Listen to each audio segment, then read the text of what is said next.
할렐루야. 여러분 반갑습니다. 안 반갑습니까?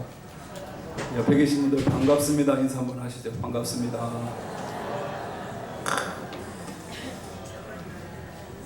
오늘 특별히 우리 말씀 전해주실 목사님을 소개해드리겠습니다. 시카고 한인교회를 담임하고 계시는 서창권 목사님이십니다. PCA 우리와 같은 교단인 PCA 한인협회 전 총회장을 지내셨고 탈북민 목회자 연합회 미주 이사장을 지내고 계십니다. 교회가 보니까 400명, 500명 정도의 그 교인들로 구성이 된 교회인데 아주 목회를 잘하고 계시는 목사님이십니다.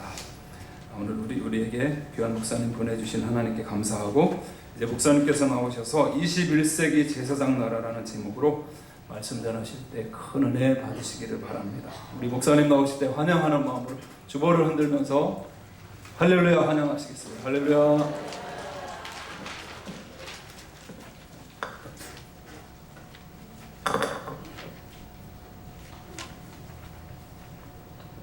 여러분들 만나뵈서 반갑습니다. 사랑하고 존경하는 민경 목사님 목회하시는 나침반교회 와서 여러분들 뵙고 또 함께 말씀으로 교제할 수 있는 귀한 시간 갖게 되어서 기쁘게 생각합니다.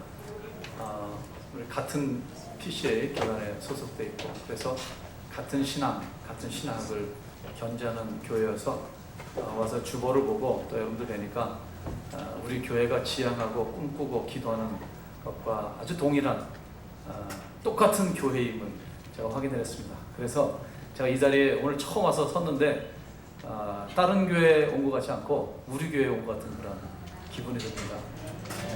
여러분들도 그런 마음이 듭니까? 기도하시겠습니다.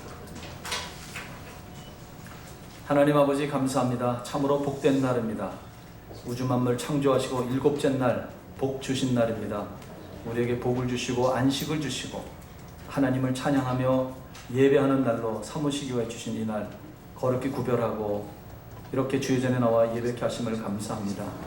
주님, 우리 에베네셀 찬양팀 ALN의 찬양대 주님 귀한 찬양 받아주시고 늘 찬양의 삶을 살 수 있도록 은혜 내려 주시옵소서. 우리 집사님 온 성도를 대표해서 간절하게 하나님 앞에 올려드린 모든 기도를 응답하여 주셔서 늘 하나님의 은혜 가운데 거하고 하나님의 축복을 충만히 누리는 온 교회와 성도들이 될 수 있도록 인도하여 주시옵소서. 이 시간 말씀을 듣겠습니다. 하나님의 말씀의 능력, 말씀의 은혜 경험하는 복된 시간 될 수 있도록 도와주시옵소서. 부족 원정을 온전히 주장하시고 붙들어 주셔서 하나님의 원하시는 말씀만을 대언하는 도구로 사용하여 주옵소서. 예수 그리스도 이름으로 기도드리옵나이다. 아멘. 금년 2012년 금년 역사적으로 특별한 해입니다. 세계적으로 35개 나라의 대통령 또는 최고 지도자가 교체되는 해입니다. 그 가운데 우리 한국도 포함되어 있고 우리 한반도 주변의 4강 소위 말하는 미국, 일본, 러시아, 중국의 지도자들 모두 교체되는 그러한 역사적인 전환점입니다. 히틀러의 죽음이 나치 정권의 종식과 함께 역사의 물줄기를 바꿨던 것처럼 절대적인 독재자의 죽음은 역사의 흐름을 바꾸는 경우가 많습니다.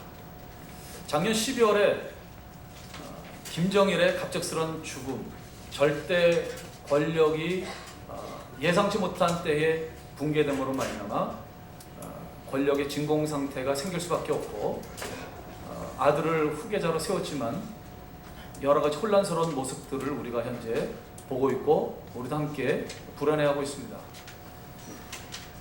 남한도 이제 우리 대한민국 조국이 12월에 이제 대통령 선거가 있고 그러니까 이 2012년을 즈음해서 남과 북의 최고 지도자가 교체되고 주변의 4대 강국의 지도자들 역시 다 교체되는 이제까지 한 번도 역사에서 없었던 일이 우리가 살고 있는 오늘 이 시점에 이루어지고 있습니다.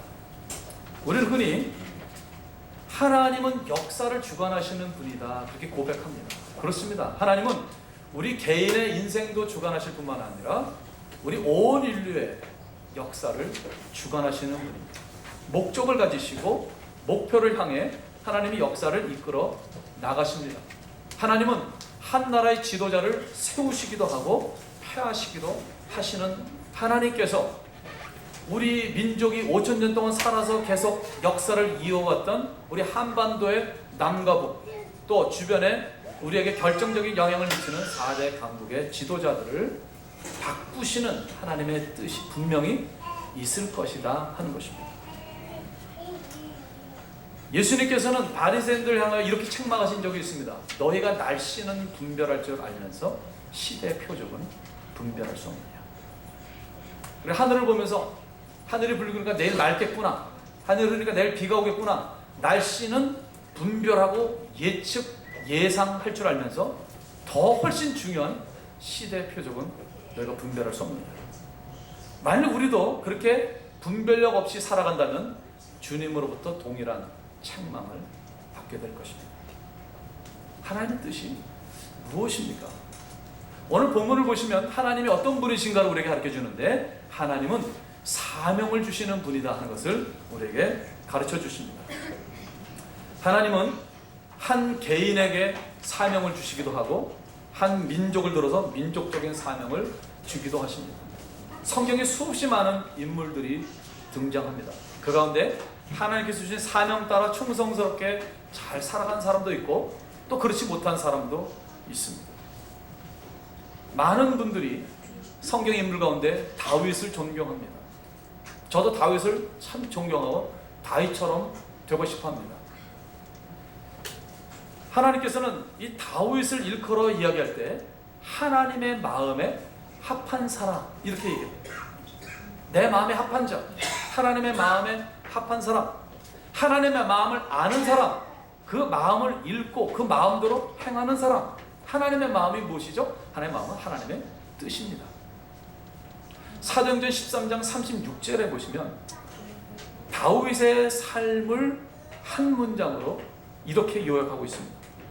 다윗은 당시에 하나님의 뜻을 따라 섬기다가 잠들었다. 영어로 He had served God's will in his generation. 다윗은 어떤 삶을 산 사람이냐? 자기 세대에 하나님의 뜻을 섬기는 삶을 살았다. 그는 어릴 때는 목동으로, 그 다음에 골리앗을 죽이고 난 다음에 군인으로, 군대 지휘관으로, 그 다음에 이스라엘 왕으로, 또 선지자로, 시인으로 아주 다양한 직업과 다양한 역할을 맡으면서 인생을 살았던 사람입니다. 다윗처럼 성공적으로 인생을 사는 사람이 없는데 그 파란만장한 다양한 그 인생을 한마디로 한 문장으로 요약하기를 그는 자기 시대에 하나님의 뜻을 섬겼다. 우리도 다윗처럼 잘 살다 가는 사람이 되려면은 하나님의 뜻이 무엇인지를 알고 그 뜻을 쫓아 사는 사람이 되어야 합니다. 하나님이 이 땅에 사람들을 보내실 때에 모든 사람에게 사명을 주십니다. 사명을 주지 않는 사람은 한 사람도 없어요. 우리 모두는 하나님의 사명을 받아서 이 땅에 태어났는데, 그래서 먼저 그 사명이 무엇인지를 우리는 분별해야 하고 그 사명에 따라서 철저하게 순종하는 삶을 살아가야 합니다. 저는 우리 나침반교회 성도 여러분들이 하나님께서 주신 사명이 무엇인지를 바로 알아서 다윗처럼 우리 시대, 우리가 살고 있는 이 21세기 이 시대에 담겨있는 하나님의 뜻이 무엇인지를 알아서 그 뜻을 섬기는 여러분들이 되시기를 주님의 이름으로 축원합니다. 이렇게 하나님은 개인에게 사명을 주시는 것은 물론 민족 단위로 불러서 한 민족을 하나님께서 사명을 주십니다. 지상대명령, 너희는 가서 모든 족속을 제자로 삼으라 라고 하시는 명령 속에 하나님은 민족 단위로 부르시고 민족을 중시하시고 민족 단위로 축복하신다는 사실을 알 수 있습니다. 너희는 가서 모든 족속으로, all ethnic group이라는 헬라어로 그렇게 되어 있습니다.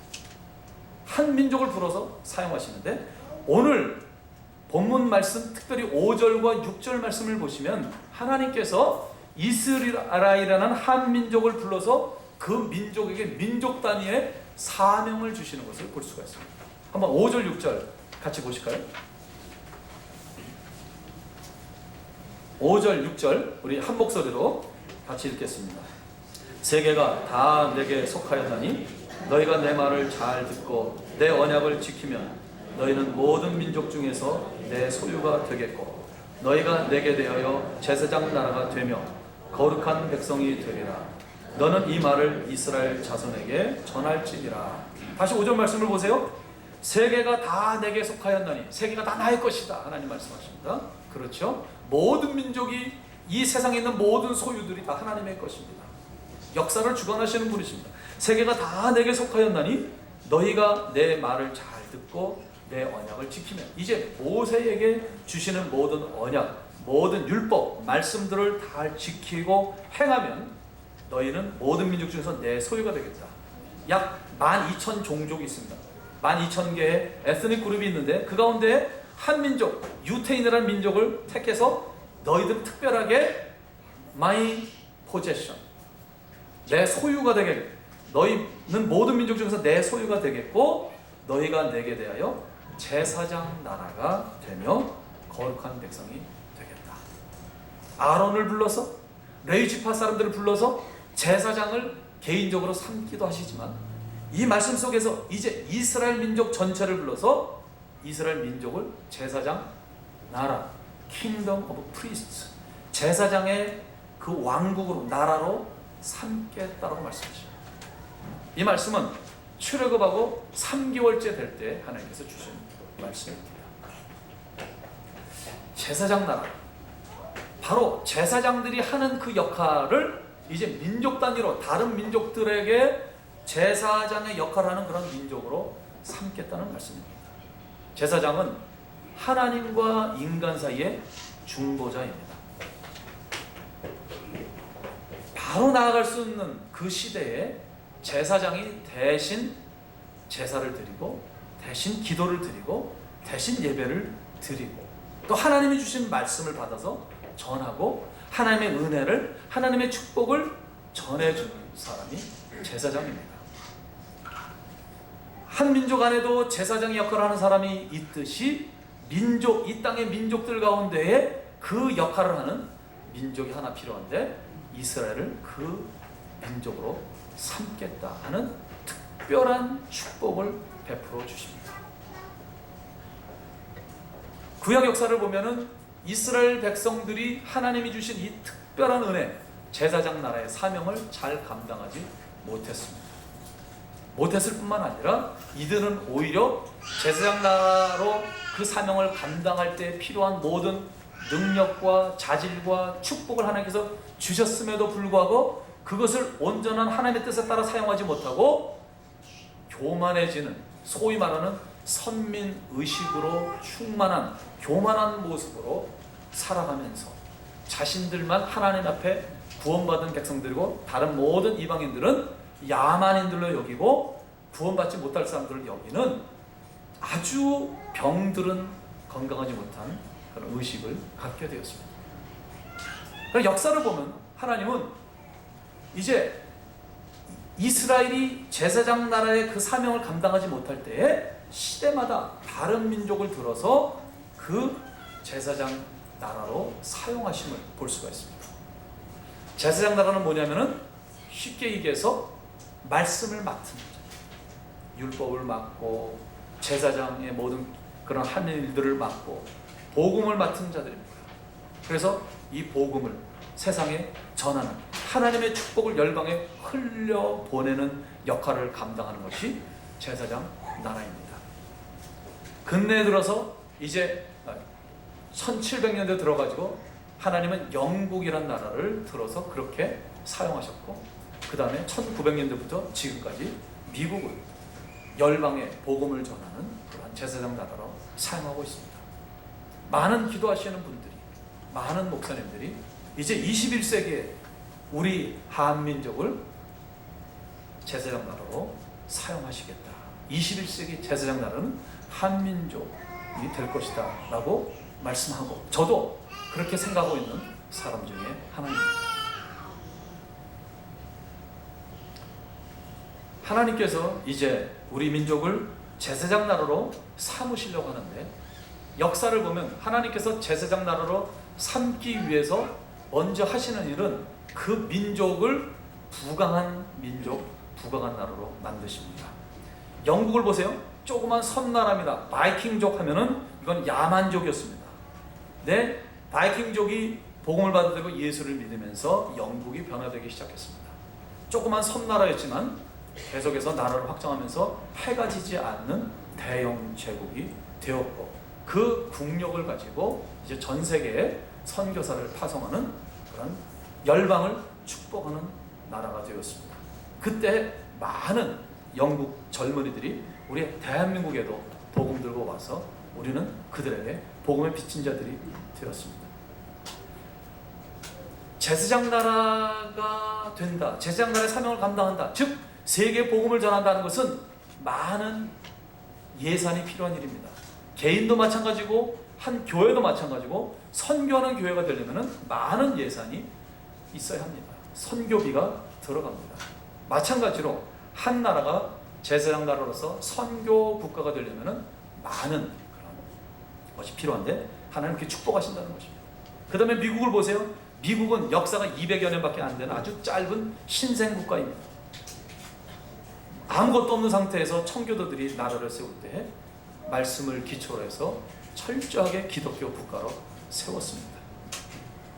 200년밖에 안 되는 그 나라지만 1900년부터 세계 최강대국, 지금은 초강대국이 되어서 그 엄청난 힘을 가지고 세계 선교에 중요한 큰 역할을 감당하고 있습니다. 우리나라 보세요. 우리나라가 지난 1950년 전쟁 끝나고 나서 지금까지 50년 정도 되는 짧은 기간 동안에 놀라운 경제 성장을 경험했습니다. 이 발전을, 이 변화를 사람들은 기적이라고 얘기합니다. 경제 현상을 설명하고 경제를 이야기할 때 기적이란 단어는 적절하지 않은 용어입니다. 기적이란 말은 불가능한 일이 일어났을 때 쓰는 말입니다.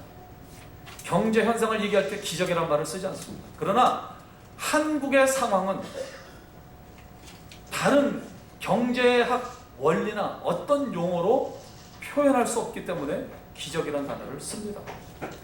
1950년대 전쟁이 일어나서 1953년도에 전쟁이 마쳤는데, 그래서 그때부터 정부가 제 기능을 발휘했습니다.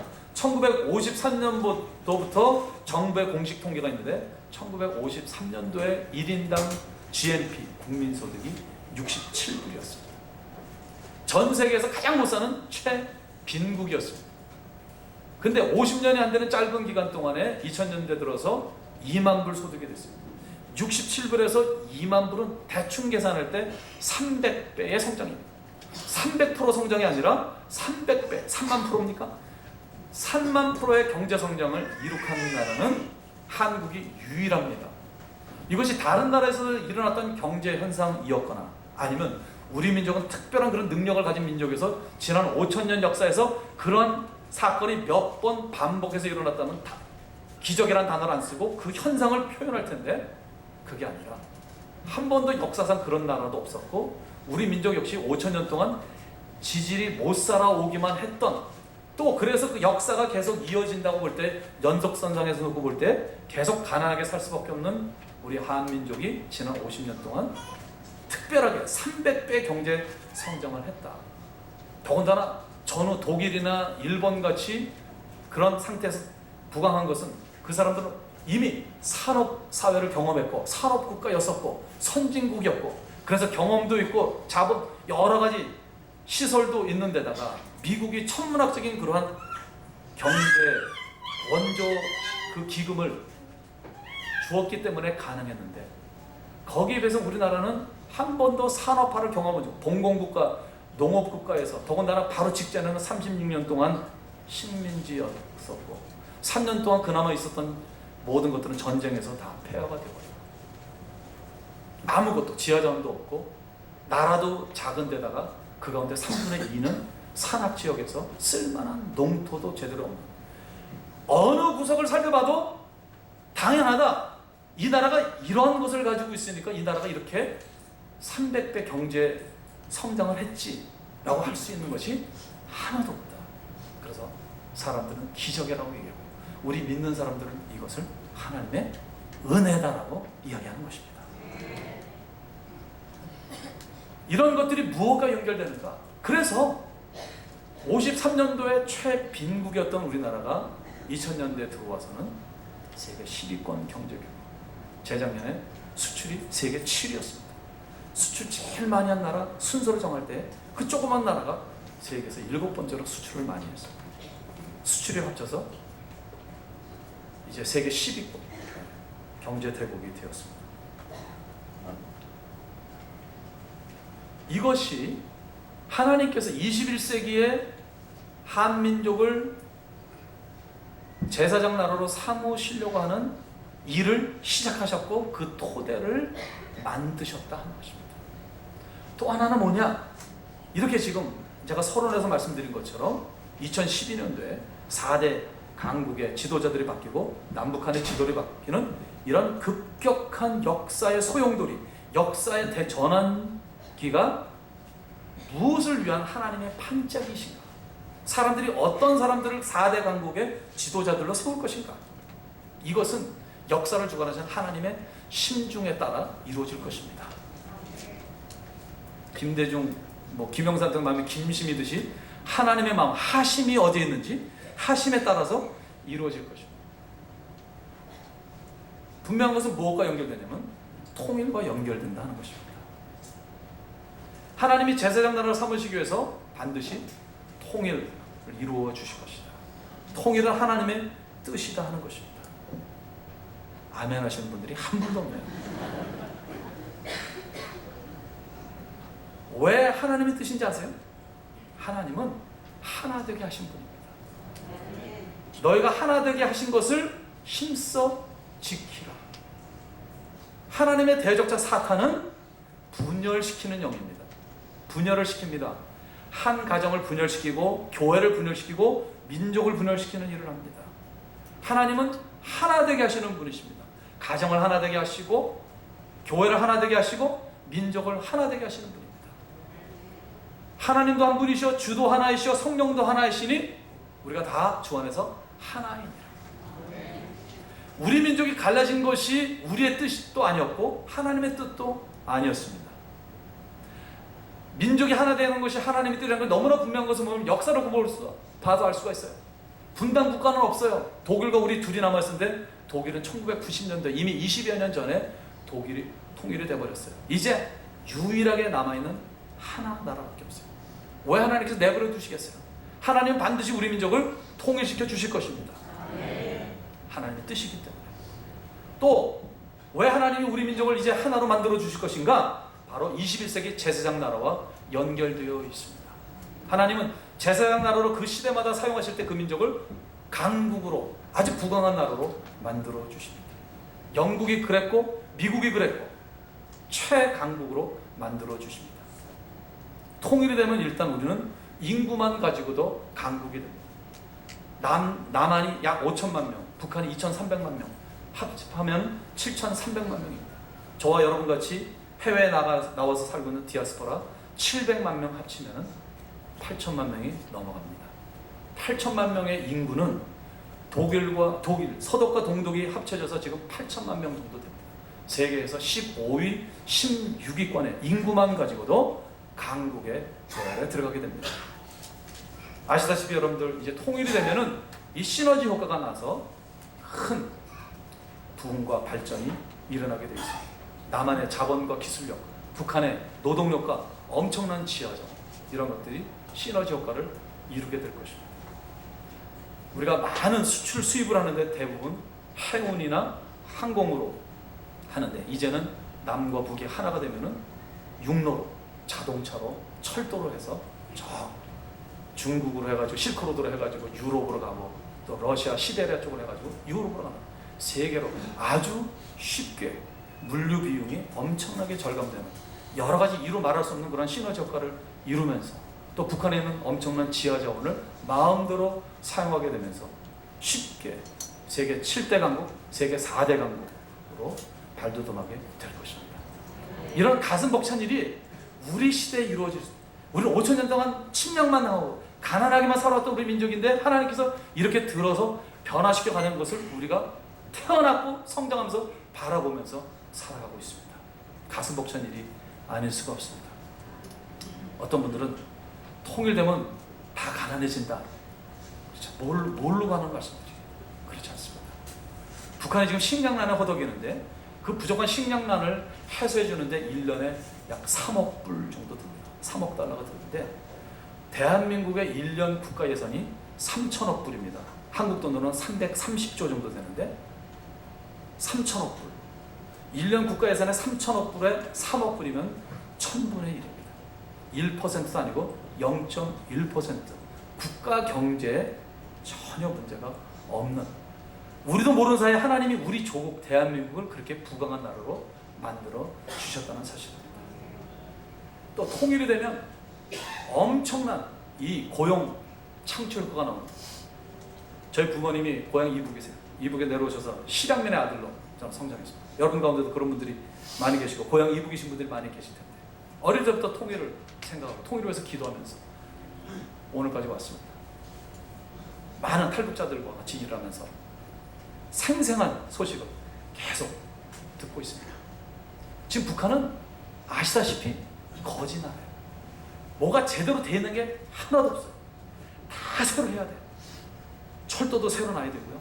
도로도 새로 닦아야 되고 병원도 새로 지어야 되고 학교도 새로 지어야 되고 공공건물 모든 거 다 새로 지어야 돼요. 뭐가 필요해요? 엄청난 일자리가 필요합니다. 미국과 한국의 우리 청년 실업 문제 일시 해결돼 버립니다. 여러분들 꿈을 꾸세요. 통일되면 내가 북한에 가서 일 좀 하겠다. 사업을 하겠다. 엄청난 기회가 주어집니다. 이제는 우리가 분단으로 살아왔기 때문에 육로로 해가지고 중국을 가고 러시아를 가고 저 유럽 가는 거 상상도 못했던, 이렇게 닫혀 있었던 우리의 사고가 열리기 시작합니다. 지금부터 여실 필요가 있어요. 큰 마음, 큰 뜻을 품을 필요가 있어요. 우리 믿는 사람들은, 믿는 젊은이들은 이제 이 복음을 들고 전 세계로 나가는 것이죠. 사업하시는 분들은 이걸로 나가는 거예요. 이 기회가 우리에게 주어지고 있다는 사실입니다. 미래는 누구의 것이에요? 꿈꾸는 자의 것입니다. 미리 준비하는 자의 것입니다. 통일 비용을 얘기합니다. 이 통일을 반대하는 세력들이 있어요. 통일을 반대하는 세력들이 통일에 대해서 부정적인 생각을 갖게 하고 불가능한 생각을 갖게 하는 그런 불순한 의도를 가지고 있기 때문에 이런 잘못된 것들이 터져나가는 것입니다. 통일 학자들이 통일 비용보다 통일 편익, 통일을 했을 때 그 이익들, 통일 편익이라는 단어를 많이 사용하고 있습니다. 조금 전에 말씀드린 그런 것들 왜 지하자원? 지금 현재 발견되어 있는, 그래서 추정하고 있는 북한의 지하자원의 그 가치가 얼마냐면 3,000조 원입니다. 나침반 교회 교인들은 대단한 분들이에요. 1부도 그러고 2부도 그러고 놀라는 분들이 한 분도 없어요. 도대체 숫자가 얼마나 커야 여러분들이 놀라시겠어요? 감이 안 오죠? 예. 저도 밑에 앉아있으면 그냥 가만히 있을 거예요. 예. 근데 좀 너무하잖아요, 여러분들. 와, 뭐 이렇게 해줘야 제가 좀 신나게 설교를 할 텐데 그냥 뭐 나무에 대고 설교하는 것 같은 그런 기분이 듭니다. 여러분, 경제 지하자원 이제 기회 드릴게요. 지하자원의 규모가 얼마가 되냐면은 3,000조 원이나 됩니다. 그렇게 하셔야 되는 거예요. 다른 분이 오실 때 그렇게 하시고, 민 목사님 설교할 때도 여러분들 그렇게 하시고. 조금 전에 말씀드렸죠. 지금 대한민국 엄청난 세계 10위권 경제 규모를 가지고 있는 대한민국의 1년 국가 예산이 약 300조 원입니다. 그거 몇 년치예요? 10년치. 네.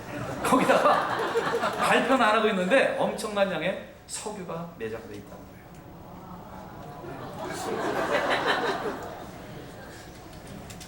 하나님께서 북한이 경제 부흥됐어 봐요. 경제 발전됐어 봐요. 그거 다 채굴해가지고 다 썼을 거 아니에요. 그냥 가만히 놔두게 하신 거예요. 이때를 위해서.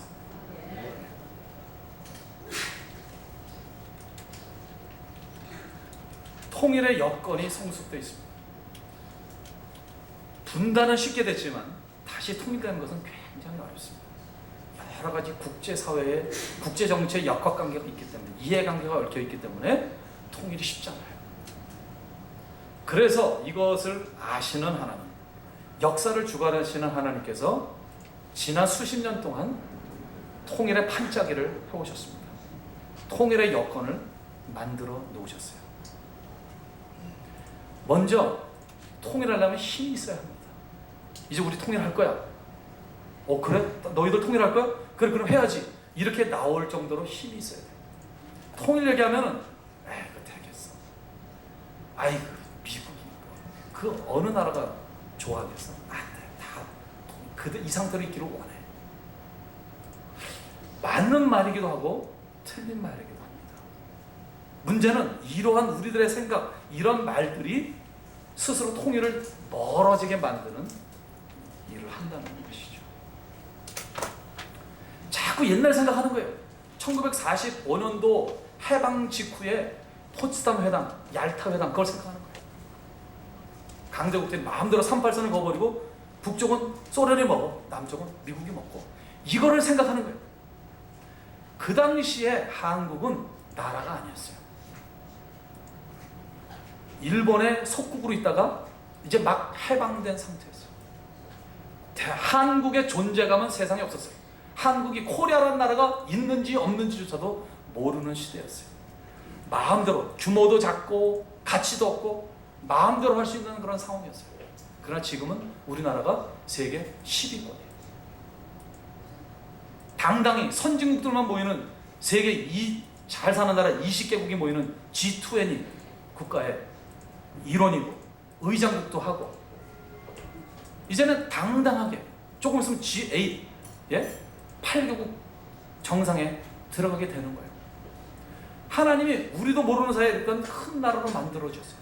이제 우리가 주도적으로, 역사는 자기 것입니다. 내가 주장하는 사람의 것입니다. 이끌려갈 수도 있지만 내가 주장하는 대로 가게 돼 있는 거예요. 하나님 그렇게 만들어 주셨어요. 또 하나는 북한에 어떤 급변사태가 일어난다, 어떤 문제가 생긴다 할 경우에 이것은 민족 내부의 문제가 아니라 국제 문제입니다.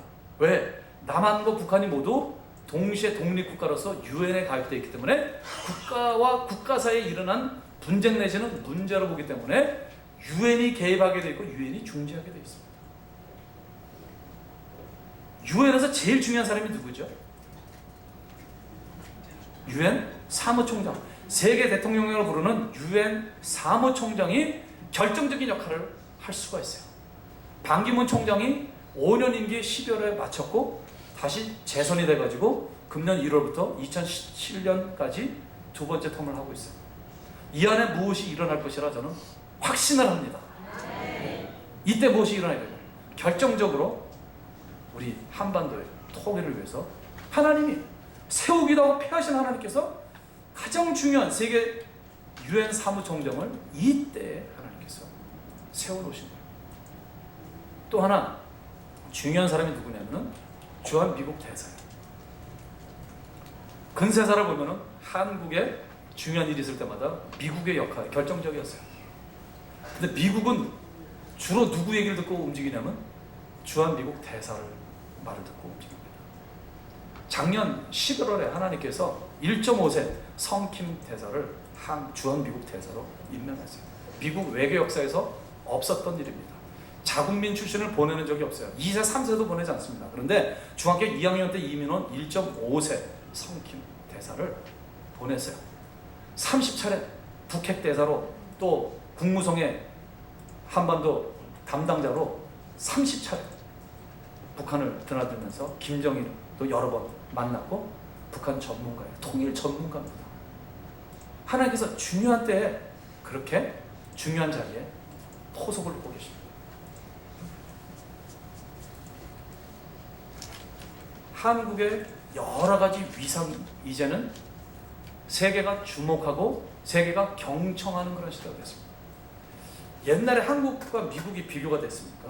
그런데 왜 미국이 한국과 자유무역협정을 맺겠다고 FTA를 하자고 먼저 그렇게 합니까? 또 이제는 중국이 우리하고 FTA를 하자고 합니까? 왜 유럽이 우리와 FTA를 합니까? 우리도 모르는 사이 하나님이 우리 민족을 그렇게 큰 나라로 만들어 주신 거예요. 그 사람들이 뭔가 필요하기 때문에, 이익이 되기 때문에 하는 거예요. 우리는 그것을 이용할 수 있는 때가 되었고, 주변 4대 강국이 통일을 무조건 반대만은 하지 않습니다. 이 국익을 저울질하면서 한국이 통일되는 게 우리한테 유리할 수도 있겠다 생각하는 사람들도 점점 많아지고, 우리의 외교관들이 많은 노력들을 하고, 특히 중국 지난 20년 동안 국교 수교되고 난 다음에 얼마나 많은 외교관들이 공을 들여놨는지, 중국 최고 지도자들 가운데 친한파들이 얼마나 많은지 몰라요. 이제는 모든 여건들이 무르익은 상태이고요. 한국이 망하는 것을 원하는 사람들은 없습니다. 지금 그리스가 디폴트 내에 안 되냐에 따라 가지고 지금 굉장히 증시가 요동을 치고 있잖아요. 그리스가 우리나라 경제 규모의 3분의 1 정도밖에 되지 않습니다. 그리스가 망할 때 그렇게 세계가 요동을 친다면, 한국 경제가 무너질 때 전 세계가 다 같이 망하게 되어 있습니다. 그리스의 1년 GDP가 3,290억 달러인데 한국은 8,320억 달러, 약 3배 정도 됩니다. 영어로 이렇게 표현할 수 있어요. Too big to die. 이제 한국은 너무 커서 죽을 수가 없어요. 죽일 수가 없어요. 왜? 죽이면 다 같이 망하기 때문에. 이럴 때 할렐루야 하는 거예요, 여러분들. 네. 왜? 하나님이 우리 민족을 사랑하시니까. 우리 민족을 제사장 나라로 사랑하시겠어요. 5,000년 동안 평화로 살아가고 한 번도 침략할 수 있는데, 다른 나라 공격할 수 있는데 한 번도 공격하지 않았던 정말 평화를 사랑하는 나라, 인정이 많고 주는 나라. 하나님 이 민족을 왜 사랑하지 않겠어요? 왜 축복하지 않겠어요? 그 축복을 우리가 보고 있는 것입니다. 이런 한국의 위상들 가운데 중요한 게 뭐냐면 700만 디아스포라의 역할이에요. 1945년도 해방됐을 때 한국 사람으로 나가 있는 사람 몇 사람 없었어요. 나가서 큰일 하는 사람 별로 없었어요. 지금 700만 명이 나가 있고, 아시다시피 우리 여기 미국에 200만, 250만 명 정도 되는 이 한인들이 얼마나 큰 힘을, 이미 얼마나 많은 중요한 포지션에 우리 1세들이, 1.5세들이, 2세들이, 3세들이 들어가 있는지 곳곳에 다 들어가 있어요. 군대에서도 이제 사관학교 들어갔던 친구들이 이제 막 진급을 해서 장군이 되기 시작해. 벌써 장군이 6명 나왔어요.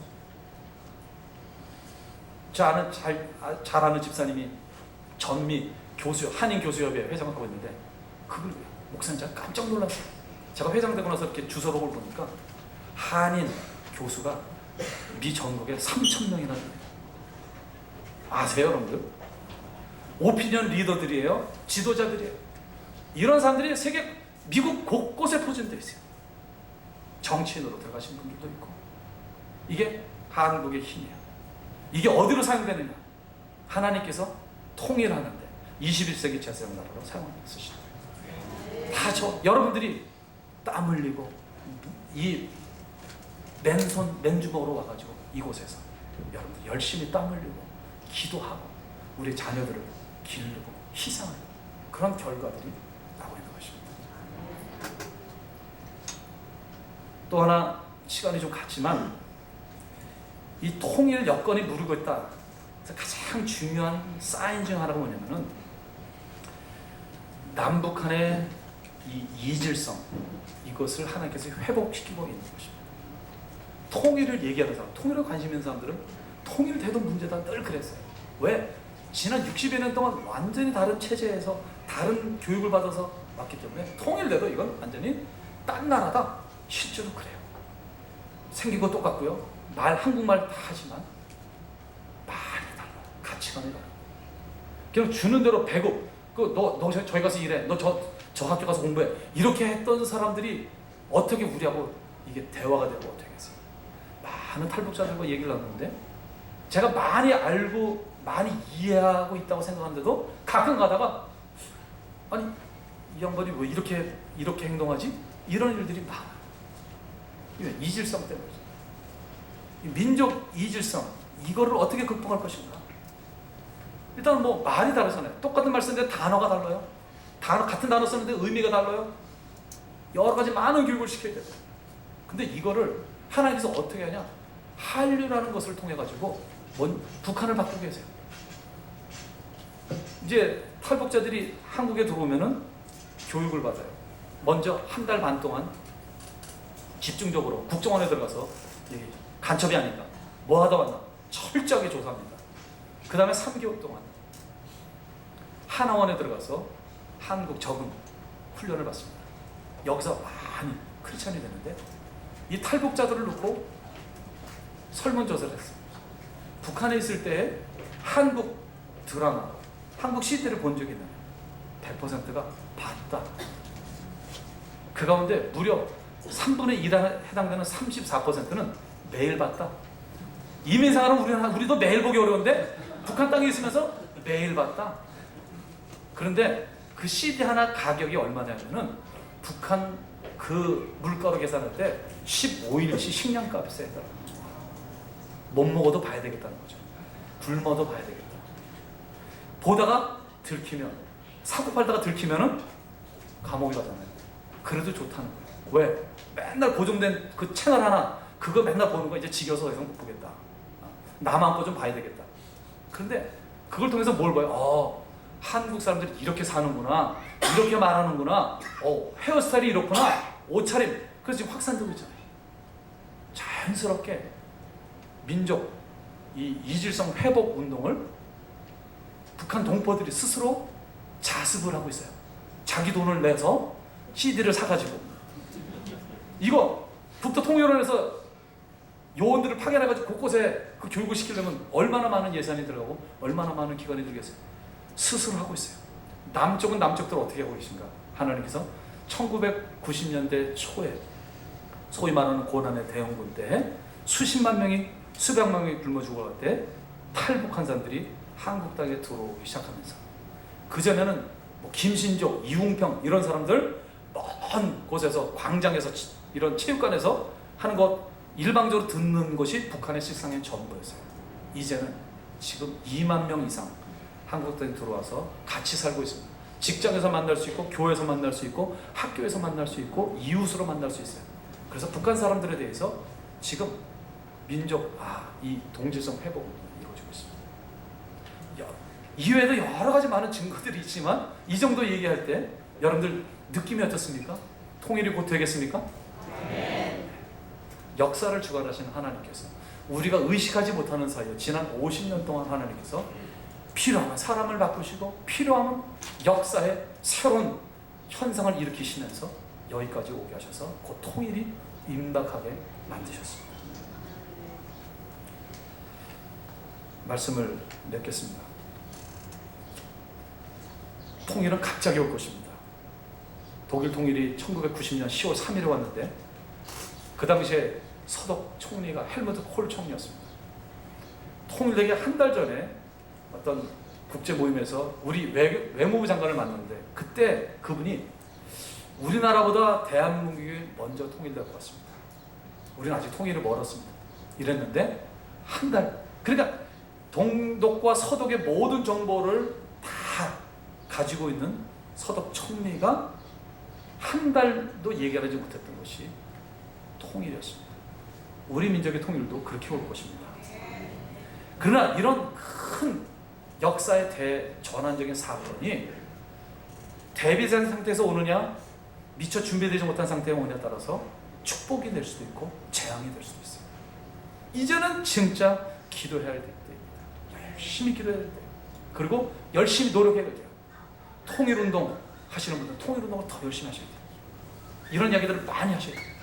이런 이야기들을 우리 자녀들에게 해야 돼요. 외국 사람들에게 해야 돼요. 모든 활동, 그리고 한국에 있는 탈북자들, 이 미국 땅에 와 있는 탈북자들 열심히 섬기면서 배우면서 그분들이 통일되면 들어가서 중요한 역할들을 감당할 수 있도록 그분들을 준비시켜주는 이런 일들이 구체적으로 본격적으로 매일매일 실제적으로 통일을 준비하는 성숙한 크리스찬, 시대를 분별하는 크리스찬들의 모습일 것입니다. 그렇게 준비하시고 그렇게 멋지게 이제 우리 앞에 펼쳐지는 그런 통일 시대 21세기 제사장 날에 그 중요한 시대적 사명을 한 사람 한 사람 모두 제대로 감당하는 여러분들 되시기를 주님의 이름으로 축원합니다. 기도하시겠습니다. 하나님 아버지 감사합니다. 오늘 하나님께서 주시는 꿈, 하나님께서 주시는 비전을 나누게 하시고, 또 하나님 우리를 왜 이 미국 땅에 이민자로 오게 하셨는지, 왜 이곳에서 우리 자녀 손들을 기르고 양육하는지, 왜 이곳에 교회를 세우고 하나님을 섬기고 교회를 섬기고 선교 훈련을 하나님께서 시키시는지 여러 가지 명확하게 말씀하여 주심을 감사합니다. 이 시대적 사명 분별하고 깨닫고 그 사명 잘 감당하는 우리 나침반 교회 되게 하시고 나침반 교회 모든 성도들이 되도록 축복하여 주시옵소서. 예수 그리스도의 이름으로 기도드리옵나이다. 아멘.